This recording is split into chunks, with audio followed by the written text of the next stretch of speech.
Kajal Kajal good morning भाभी। Good morning. इतना अबेर ले सुतेल बाड़ू? बुझाता तुहार नींद पूरा नहीं क्यों होता? नींद कहाँ भाभी। अच्छा है देखा तुहार बीमारी के इलाज। ओह देखा ना एक बार, लड़का बड़ा सुंदर बा। लड़का भले सुंदर होई भाभी, लेकिन हमारा वाला करोड़ों में एक है।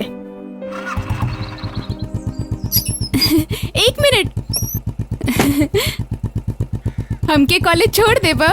ना, हम कहीं और जाता नहीं। प्लीज प्लीज भैया, प्लीज प्लीज।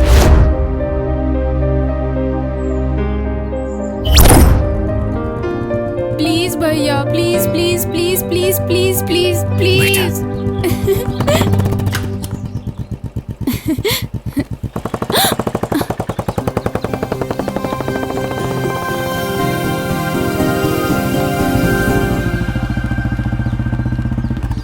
हाय मधु।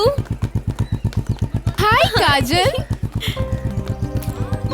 ए राजा, मुझे कब अपनी बुलेट पे बिठाओगे? अरे सुनो ना भैया। अरे ए ये क्या था? तेरे भैया को मैं अपना सैया बनाना चाहती हूँ। वाह, तोहरा खातिर तो हमार जान हाजिर बा। अरे हमरा के अपन सैया बना ला। तू हाँ तो कह दा, तोहरा के पूरा शहर घुमा दे। अगली बार ऐसन जगह मारब कोनो के सैया का भैया बने लायक न रहबे। चल हट।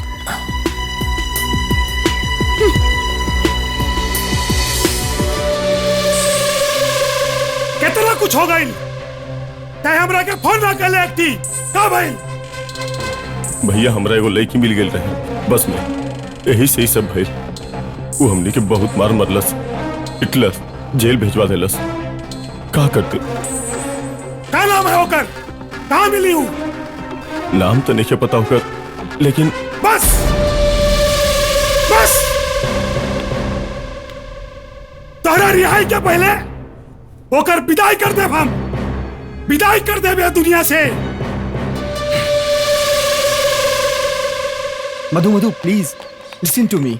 क्या है? बात तो सुनो प्लीज। मैंने कहा ना कि तुम जाओ यहाँ से। चाहते हो कि मैं मारूं? प्लीज हाय, मैंने कहा ना जाओ, वरना बाबा प्लीज। मुझे कुछ नहीं सुनना। जाओ प्लीज, जाओ। लिसन टू मी यार।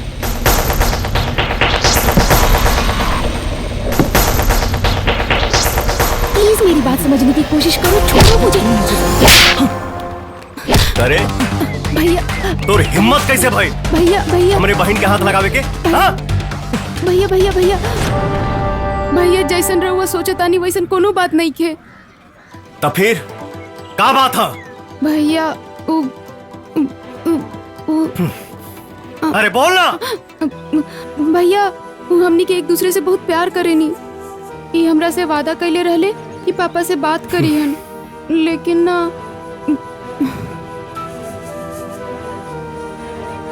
ई तो के खुश रख पाई? जी भैया। भैया अरे भाई, हमरा के कोनो प्रॉब्लम